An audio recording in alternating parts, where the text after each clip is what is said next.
जोहार साथियों, प्रभात खबर के इम्पोर्टेंट न्यूज़ डिस्कशन में डिस्कस करने वाले हैं उन न्यूज़ को जो आपके एग्ज़ाम के पॉइंट ऑफ व्यू से इम्पोर्टेंट होने वाले हैं। तो चलिए वीडियो को शुरू करते हैं। मेरा नाम है सूरज महतो और आप मुझसे जुड़ सकते हैं टेलीग्राम के थ्रू। लिंक आपको डिस्क्रिप्शन पे मिल जाएगा या फिर आप टेलीग्राम पे जाके स्टडी विद सूरज सर्च करके सीधे मुझसे जुड़ सकते हैं, जहाँ पर से आपको सारे वीडियो लिंक्स और अलग अलग तरह के क्विज और स्टडी मटेरियल प्रोवाइड होते रहते हैं। साथ ही साथ जॉब ओरिएंटेड न्यूज़ भी आपको मिलते रहेगी। चलिए अब डिस्कस करते हैं आज हम लोग कौन कौन से टॉपिक डिस्कस करने वाले हैं। और ये जो टॉपिक्स हैं ये 9 जनवरी के प्रभात खबर के एडिशन में भी आप लोगों ने पढ़ा होगा।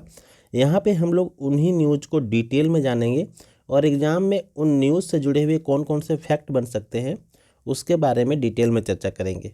तो चलिए शुरू करते हैं आज के इस डिस्कशन को।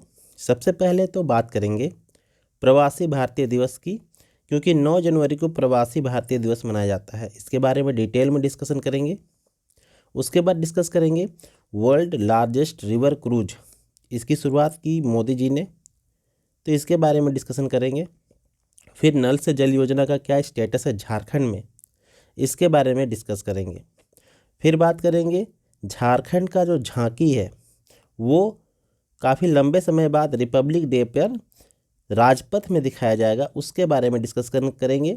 किस मुद्दे पर बना हुआ है ये झांकी और झारखंड का कौन सा झांकी अभी तक बेहतर परफॉर्मर रहा है जो रिपब्लिक डे परेड होता है नई दिल्ली में, वहाँ पर उसके बारे में भी डिस्कशन करेंगे।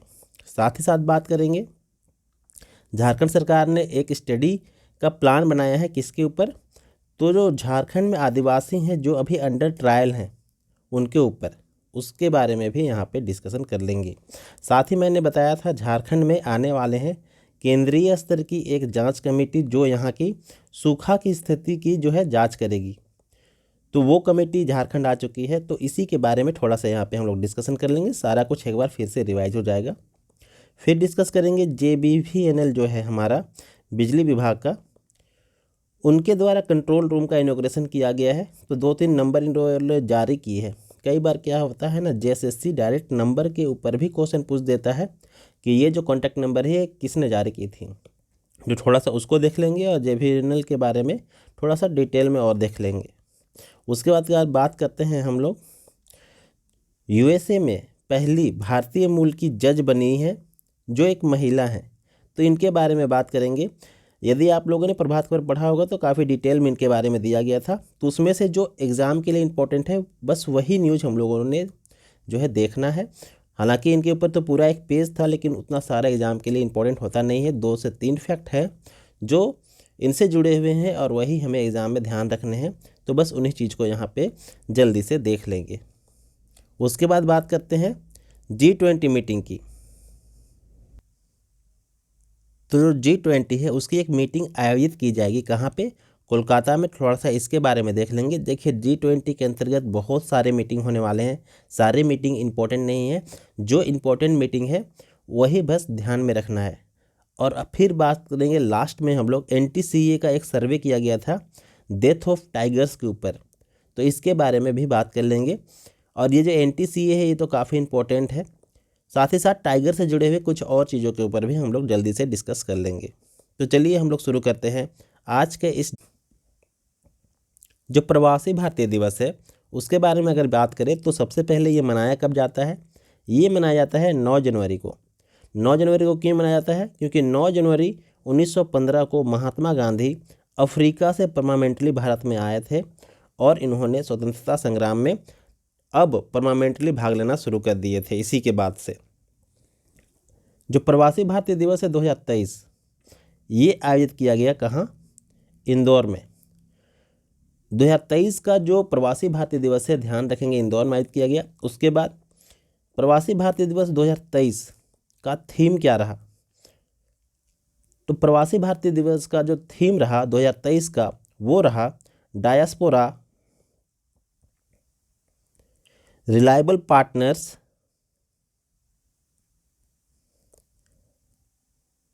इन इंडियाज प्रोग्रेस इन अमृतकाल। अभी आप लोगों को पता है कि भारत का अमृतकाल चल रहा है। ये अमृतकाल शुरू कब हुआ था, 12 मार्च 2021 से 15 अगस्त 2023 तक ये अमृतकाल चलेगा। इस चीज़ का भी ध्यान रखना है। तो ये रहा इसका थीम। और ये जो अमृतकाल है ये 12 मार्च 2021 से 15 अगस्त 2021 तक चलेगा। अब ये जो प्रवासी भारतीय दिवस है ये 2003 में शुरू हुआ था और ध्यान रखिएगा 2015 तक यह प्रतिवर्ष मनाया जाता था, हर साल मनाया जाता था। 2015 में इसका नियम जो है वो बदला गया और अब इसे हर 2 साल में मनाया जाता है, हर 2 साल में मनाया जाता है। और इस बार प्रवासी भारतीय दिवस का 17वां संस्करण को जो है मनाया गया इंदौर में। ये चीज़ भी ध्यान रखना है। भारत के जो प्रधानमंत्री हैं नरेंद्र मोदी जी, ये भी इस प्रोग्राम को जो है इनॉग्रेट करेंगे और साथ ही साथ संबोधित भी करेंगे। अब देखिए यहाँ पे जो है प्रवासी भारतीय दिवस, यहाँ पे विदेशी मेहमान भी आएंगे। तो कौन से 2 प्रमुख अतिथि को यहाँ पे आमंत्रित किया गया है ये मैं बता देता हूँ। तो भारत में प्रवासी भारतीय दिवस के अवसर पर 2 प्रमुख राष्ट्राध्यक्ष को जो है आमंत्रित किया गया था। एक है गुयाना के राष्ट्रपति हैं, गुयाना के राष्ट्रपति मोहम्मद इरफान अली, और दूसरे हैं सूरीनाम के राष्ट्रपति चंद्रिका प्रसाद सोलंकी को जो है यहाँ पे आमंत्रित किया गया था। ये चीज़ ध्यान रखना है। और क्या ध्यान रखना है, तो जो आपका प्रवासी भारतीय दिवस है ये प्रमुख रूप से विदेशियों को जो है डेडिकेटेड है। मतलब भारत के वैसे लोग जो विदेशों में रह रहे हैं उनको भारत से जोड़ने के दिशा में काम करता है। तो ये सारे जो इन्फॉर्मेशन है इम्पोर्टेंट है ये चीज़। हाँ, प्रवासी भारतीय सम्मान पुरस्कार है वो राष्ट्रपति महोदय के द्वारा दिया जाएगा। हालांकि इसका डिस्ट्रीब्यूशन आज होने वाला है, तो जो भी न्यूज आएगा वो हम लोग फिर कल डिस्कस करेंगे। न्यूज़पेपर डिस्कशन से सबसे बड़ा फ़ायदा यही है कि एक ही चीज़ बार बार रिपोर्ट होने से जो है माइंड में वो जो है पूरा स्ट्रेटजी बन जाता है, पूरा प्लान सेटअप हो जाता है कि चीज़ें कैसे चल रही हैं। अब चलिए हम लोग बात करते हैं दूसरे इम्पोर्टेंट न्यूज़ की। हमारे जो प्रधानमंत्री नरेंद्र मोदी जी हैं इन्होंने विश्व का सबसे बड़ा रिवर क्रूज क्या होता है, तो देखिए ये एक तरह का शिप ही है जो कहाँ पे चलेगा, नदी में चलेगा, ठीक है। और ये जो सबसे बड़ा रिवर क्रूज है इसका नाम रखा गया है MV गंगा विलास इसका नाम रखा गया है। और ये विश्व का सबसे बड़ा रिवर क्रूज मतलब कि नदी में चलने वाला क्रूज है जो कहाँ से चलेगा, तो वाराणसी से चलकर पहुँचेगा असम के डिब्रूगढ़। कहाँ पहुँचेगा, असम के डिब्रूगढ़। ये चीज़ ध्यान रखना है। और यहाँ पे देखिएगा ये जो पूरा इसका रूट है वाराणसी से चलते हुए ये पटना, और पटना से फिर ये बांग्लादेश को कनेक्ट करते हुए जो है कोलकाता के थ्रू बांग्लादेश को कनेक्ट करते हुए असम में एंटर करेगा। तो इसका जो रूट है ये वाराणसी, पटना, कोलकाता, बांग्लादेश इंटर करते हुए फिर पहुँचेगा असम। इसके बारे में कुछ और चीज़ें मैं आपको बता देता हूँ। ये जो क्रूज है कैसा क्रूज है, तो नदी में चलने वाला क्रूज है, ये चीज़ ध्यान रखना है। वाराणसी से डिब्रूगढ़ चलेगा और ध्यान रखिएगा ये 3200 किलोमीटर की दूरी जो है ट्रैवल करेगा। 27 प्रकार की नदी प्रणाली, क्योंकि बांग्लादेश तो नदियों का देश है ना, तो वहाँ पे 27 प्रकार की नदी प्रणाली जो है वो उसको पार करते हुए जो है ये पहुँचेगा डिब्रूगढ़। इस चीज़ का ध्यान रखिएगा। अब यहाँ पे एक चीज़ मैं एक्स्ट्रा बता दे रहा हूँ, इससे जुड़ी हुई इन्फॉर्मेशन इतनी ही थी। भारत का दूसरा जो शिप है जो रिवर पे चलने वाला है वो शिप शुरू किया जाएगा कहाँ से कहाँ तक, तो डबल डेकर क्रूज चलाया जाएगा राजस्थान में। जो डबल डेकर क्रूज चलेगा राजस्थान में वो चलेगा पुष्कर काफ़ी फेमस जगह है, पुष्कर के ब्रह्मा मंदिर से अजमेर, जहाँ पे ख्वाजा मोइनुद्दीन चिश्ती का दरगाह है वहाँ तक चलेगा। तो ये दोनों चीज़ें आप लोगों को ध्यान रखनी है। MV गंगा विलास और MV जो आपका चलेगा राजस्थान में। ये सबसे पहले ये MV क्या होता है, तो MV मोटर वेसल होता है, मतलब कि मोटर्स चलने वाला पूरा वेसल मतलब कि जो छोटे प्रकार के शिप होते हैं उनको वेसल बोलते हैं। तो ये सब चीज़ें आप लोगों को ध्यान रखनी है। अब चलिए बात करते हैं हम लोग अग्नि न्यूज़ की। यहाँ पे डिस्कस करने वाले हैं नल से जल योजना को। ये जो नल से जल योजना है इसका टारगेट ये था कि 2024 तक भारत के प्रत्येक नागरिक को जो है नल से जल मतलब कि टैप वाटर मिल जाना चाहिए। लेकिन झारखंड इस कंडीशन में भी काफ़ी पीछे है। हालांकि योजनाएं यहाँ पे चल रही हैं लेकिन काफ़ी सुस्त कंडीशन में है। आप देखेंगे 2024 तक जो है 59.23 लाख घरों को जो है नल से जल पहुँचाना था। लेकिन अभी भारत का जो ग्रोथ है वो 50.26% है। लेकिन झारखंड कहीं इससे पीछे है। और झारखंड कितना पीछे चल रहा है, तो 30% पीछे चल रहा है। मतलब झारखंड अभी काफ़ी पीछे है। टोटल 59.23 लाख घरों में जो है नल से जल पहुंचाना है, लेकिन अभी तक सिर्फ 11.90 लाख घरों में ही जो है नल से जल पहुंच पाया है।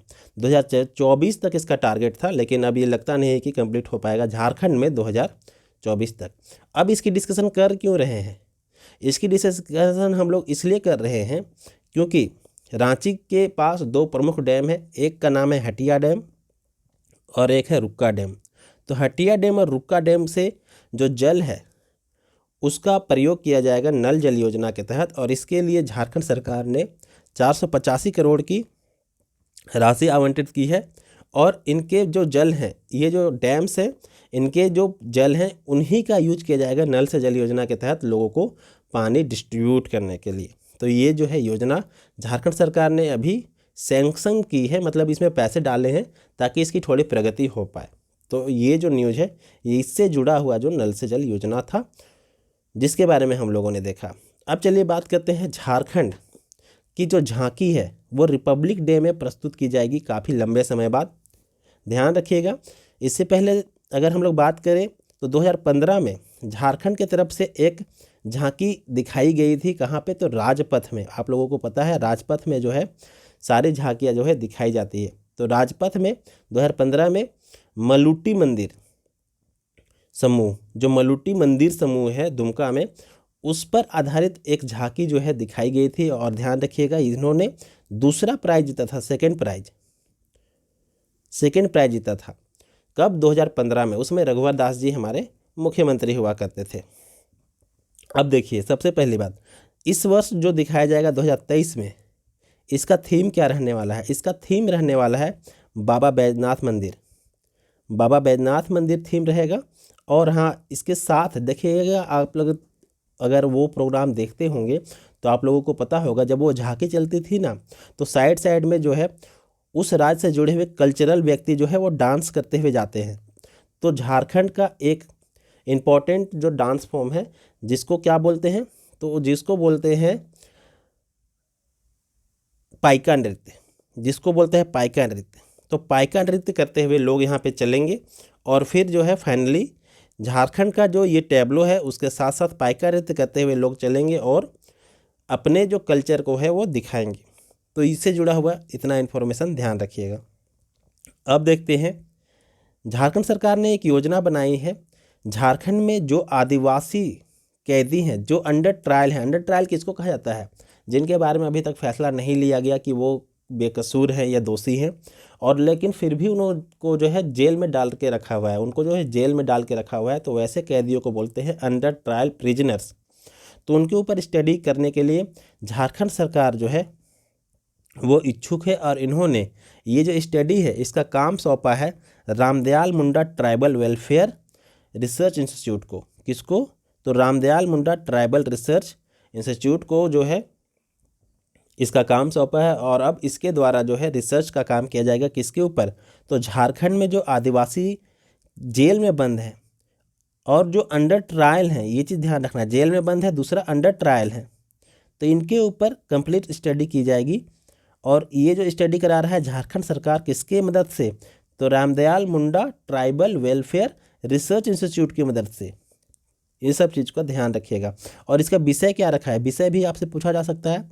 तो रिसर्च का जो विषय है, जो सब्जेक्ट है, वो है झारखंड में विचाराधीन कैदी, झारखंड में विचाराधीन कैदी, सिस्टम की उदासीनता, कानूनी प्रावधान और न्याय की गुंजाइश। ये जो थीम है, ये इसी के आधार पर जो है झारखंड सरकार इस पे स्टडी कराने वाली है। थोड़ा सा हम लोग बात करते हैं अंडर ट्रायल कैदियों के बारे में। तो इंडिया में जो अंडर ट्रायल कैदी हैं इनकी संख्या काफ़ी ज़्यादा है। वर्ल्ड में बात करें, वर्ल्ड में अगर रैंक है इंडिया का 18वां रैंक है, जहाँ पे सबसे ज़्यादा अंडर ट्रायल कैदी हैं। वहीं अगर बात करें एशिया में, तो एशिया में इसका रैंक तीसरा है। तो ये जो दोनों फैक्ट है ये इंपॉर्टेंट हो सकते हैं आपके एग्ज़ाम के लिए। अब चलिए हम लोग बात करते हैं अगले न्यूज़ की। तो अगला न्यूज़ जो है इसके बारे में पहले ही मैंने डिस्कस किया था कि झारखंड में आने वाले हैं केंद्रीय जांच कमेटी, जो यहाँ के सूखा की क्या स्थिति है उसके बारे में जांच करेंगे। और सूखा के बारे में बात करें तो 226 ब्लॉक को जो है सूखा घोषित किया गया था, ये मैंने पहले ही बताया था। झारखंड सरकार ने केंद्र सरकार से 900 करोड़ रुपये मांगे हैं सूखा राहत के लिए, और झारखंड सरकार के पास टोटल 26 लाख अभी तक आवेदन आए हैं पोर्टल के थ्रू। प्रति किसान को 3500 रुपये देना है, ये पता होगा आपको। और इसमें एक चीज़ और ध्यान रखना है, जो सूखा राहत योजना है ये झारखंड सरकार द्वारा चलाया जा रहा है। तो ये सब चीज़ें इंपॉर्टेंट है। जो अभी कमेटी आई है सबसे पहले वो जांच करेगी, फिर कंडीशन को सेटिस्फाई पाएगी तो फिर ये 900 करोड़ रुपए दिए जाएंगे। और फिर झारखंड सरकार जो है झारखंड के प्रत्येक जो किसान है जिन्होंने फॉर्म भरा है उनको 3500 रुपये करके पैसे बांटेगी डीबीटी के माध्यम से। ये चीज़ ध्यान रखिएगा। तो इससे जुड़ी हुई यही न्यूज़ थी। बाकी आगे कोई अपडेट मिलेगा तो इस चैनल के द्वारा आपको बताया ही जाएगा। आगे बात करते हैं इंडिया की पहली जज, जो एक महिला जज हैं और भारतीय मूल की है, और ये भारतीय मूल की पहली महिला जज बनने वाली महिला है। कहाँ पे? तो यूएसए में। तो इस चीज़ का ध्यान रखिएगा। इनके बारे में बात करते हैं तो सबसे पहले इनका नाम क्या है? तो इनका नाम है मैथ्यू, ठीक है, मैथ्यू नाम है। पूरा नाम की बात करें तो जूली ए मैथ्यू, जूली ए मैथ्यू इनका पूरा नाम है। संबंध इनका है केरल से, केरल से इनका संबंध है। और ये जो है वेल्लीकुलम एक जगह है, कहाँ? केरल में। तो वहाँ पर से इनका खास तौर से संबंध है। और पहली महिला जज है, ये मैंने बता ही दिया। तो यही चीज़ बस आपको ध्यान रखना है, ठीक है। अब चलिए हम लोग बात करते हैं अगले न्यूज़ की। अगला न्यूज़ का बात करें तो JVNL ने जो है JBVNL, ठीक है, इन्होंने जो है अपना एक कंट्रोल रूम बनाया है और कुछ नंबर्स यहाँ पे जारी किए हैं। तो ज़्यादा नंबर आपको नहीं, 1912, ये 1912 हेल्पलाइन नंबर इन्होंने जारी किया है। और इसके द्वारा आप अपनी शिकायत जो है वो कर सकते हैं, आपके शिकायत के ऊपर काम किया जाएगा। तो बस इतना ही जो है इन्फॉर्मेशन यहाँ से ध्यान रखना है। JVNL की स्थापना 2014 में की गई थी। जो JSEB है, झारखंड स्टेट इलेक्ट्रिसिटी बोर्ड। अब चलिए बात करते हैं G20 की। तो G20 का एक मीटिंग होने वाला है कोलकाता में। और आप लोगों को पता है G20 के अंतर्गत 200 से ज़्यादा मीटिंग का आयोजन किया जाएगा अलग अलग स्थानों पे। तो ये कोलकाता में जो मीटिंग हो रहा है वो कौन सा मीटिंग है? तो कोलकाता में जो मीटिंग हो रहा है इसका नाम रखा गया है global partnership for financial inclusion working group. ये जो है नाम रखा गया है इस मीटिंग का। और कहाँ आयोजित किया जाएगा? कोलकाता में आयोजित किया जाएगा। मैंने बताया था कि रांची में भी G20 का मीटिंग आयोजित किया जाना है फरवरी में। और ये जो मीटिंग है ये CCL का जो आपका मीटिंग के लिए स्पेस है वहाँ पे इसका आयोजन किया जाएगा, रांची में ही किया जाएगा। तो ये सब चीज़ें आपको ध्यान रखनी है। G20 के अंतर्गत कितने कंट्री हैं? तो 19+1 कंट्री मैंने बताया था। ये जो 1 है ये यूरोपियन यूनियन है, इसके अंतर्गत बहुत सारे कंट्री आते हैं। तो ये सब चीज़ें आपको ध्यान रखनी है। G20 का जो एनुअल समिट है वो इंडिया में ही आयोजित किया जाएगा, ये चीज़ ध्यान रखना है। SCO का, संघाई कोऑपरेशन ऑर्गेनाइजेशन का भी जो एनुअल मीटिंग है वो आपका इंडिया में ही आयोजित किया जाएगा। ये सब चीज़ें आप लोगों को ध्यान में रखनी है, ये सब फ्रिक्वेंटली पूछे जाते हैं। अब यहाँ पे हम लोग बात करते हैं NTCA की। सबसे पहले NTCA का फुल फॉर्म क्या है? तो national tiger conservation authority, national tiger conservation authority इसका फुल फॉर्म है। और ये टाइगर्स जो बाघ होते हैं इनके संरक्षण के ऊपर काम करता है। आपको पता होगा 1973 में प्रोजेक्ट टाइगर आया था। इसी प्रोजेक्ट टाइगर में अमेंडमेंट करते हुए, संशोधन करते हुए NTCA की स्थापना की गई थी। ये सब चीज़ों का ध्यान रखना है। अब इन्होंने एक रिपोर्ट पब्लिश की है और इसमें ये बताया है कि झारखंड में, और इसके साथ ही साथ झारखंड में तो अभी कोई टाइगर है ही नहीं, तो भारत में अभी कितने टाइगर्स की डेथ हुई है, इनके बारे में एक विस्तृत रिपोर्ट जो है इन्होंने दिया है। तो इसके बारे में हम लोग देख लेते हैं। तो ये है ये रिपोर्ट, और इस रिपोर्ट में यदि आप देखेंगे तो सबसे अधिक जो बाघ हैं उनकी मृत्यु हुई है मध्य प्रदेश में। और आप लोगों को पता है जो मध्य प्रदेश है, मध्य प्रदेश को जो है बाघों का प्रदेश कहा जाता है, बाघों का प्रदेश कहा जाता है क्योंकि मध्य प्रदेश में सबसे अधिक बाघ पाए जाते हैं। और मध्य प्रदेश की बात करें तो यहाँ कुल 34 जो है वो टाइगर 2022 में मरे हैं। उसके बाद महाराष्ट्र में सबसे अधिक 28 टाइगर मरे हैं और कर्नाटक में 15 टाइगर मारे हैं।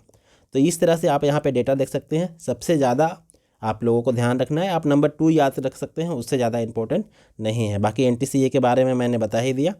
और ध्यान रखिएगा टाइगर्स के लिए कौन सा प्रोजेक्ट, तो प्रोजेक्ट टाइगर 1973 में शुरू किया गया था। ये सब चीज़ें जो हैं बाघ से जुड़ी हुई इम्पोर्टेंट है। तो आज का डिस्कशन जो है वो यहीं तक था। महत्वपूर्ण न्यूज़ को हम लोगों ने डिस्कस किया। काफ़ी सारे डिटेल में जो है चीज़ें होती है जानने के लिए, और एग्ज़ाम में उन्हीं से क्वेश्चन पूछा जाता है। तो उन सब चीज़ों को हम लोग यहाँ पे डिटेल में डिस्कशन करते हैं। और ये जो वीडियो है इसका लेंथ 15 से 20 मिनट होता है, और इस 15 से 20 मिनट के वीडियो में हम लोगों ने काफ़ी सारी चीज़ें डिस्कस करनी होती है जो एग्ज़ाम के लिए इम्पॉर्टेंट है। तो चलिए अब मिलते हैं कल के वीडियो में। तब तक के लिए आप सभी लोगों का बहुत बहुत धन्यवाद। चैनल से जुड़े और ज़्यादा से ज़्यादा लोगों तक इसे पहुंचाने का काम करें। धन्यवाद।